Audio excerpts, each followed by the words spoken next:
Чемпионка мира и Европы Елизавета Туктамышева может заменить российскую фигуристку Камилу Валиеву в личном турнире на Олимпийских играх в Пекине в случае ее отстранения. 15-летняя Валиева подозревается в нарушении антидопинговых правил. Таким образом, Елизавета, как первая запасная, может выступить вместо нее, если процедура замены будет проведена в срок. Второй запасной женской сборной России является Майя Хромых. Для того, чтобы заявить 25-летнюю Туктамышеву, команде России необходимо будет провести все необходимые тесты. Дозаявка займет некоторое время. Есть вероятность, что в случае позднего решения по Валиевой, Россия просто не успеет добавить Елизавету. Также важно учитывать то, что окончательное решение о сроке наказания или даже об оправдании может быть принято уже после завершения игр в Пекине. Личный турнир среди женщин на Олимпийских играх в Пекине стартует 15 февраля. Помимо Валиевой, сборную России в нем представят Анна Щербакова и Александра Трусова.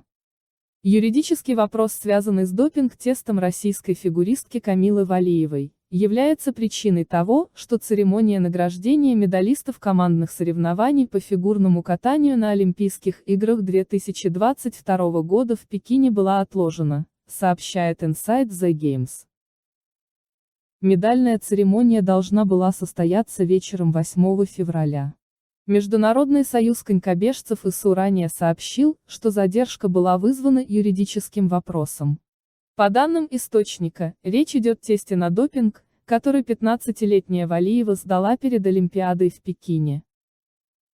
Точная природа проблемы Валиевой не ясна, но ситуация осложняется из-за того, что согласно правилам Всемирного антидопингового кодекса она является защищенным лицом. Это означает, что как спортсменка, которая на момент нарушения антидопинговых правил не достигла 16-летнего возраста, Валиева не может быть официально идентифицирована, если она виновна в нарушении антидопинговых правил. Несколько юридических групп сейчас работают над сложным делом, которое, как ожидается, затянется до завтра, прежде чем будет принято решение.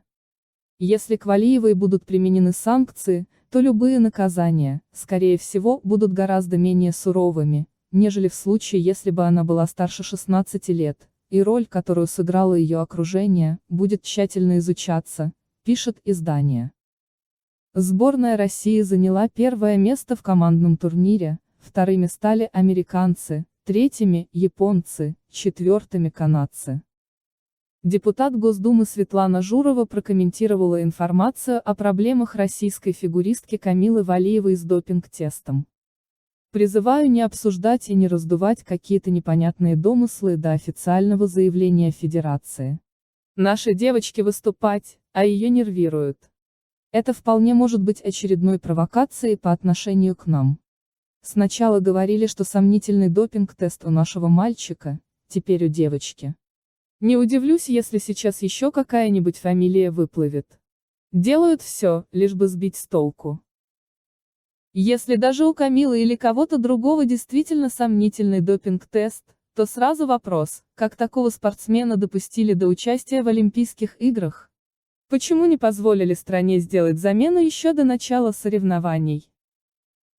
Не верю, что кто-то из наших фигуристов употреблял допинг. Здесь может быть причина только в терапевтическом разрешении. Нельзя забывать о возможных показаниях для использования лекарств.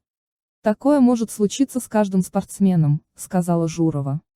Трехкратная олимпийская чемпионка по фигурному катанию, а ныне депутат Госдумы Ирина Роднина прокомментировала информацию о том, что Камила Валиева сдала положительный допинг-тест. «Я не хочу делать заявлений, пока не увижу официальную информацию. Честно сказать, в голове просто не укладывается, как такое могло произойти. Почему об этом стали говорить сейчас, если перед Пекином все спортсмены прошли допинг-контроль? Напоминает охоту на ведьм. Никому не нужны сильные российские фигуристки. А девочки тут Беридзе лучшие в мире», — сказала Роднина.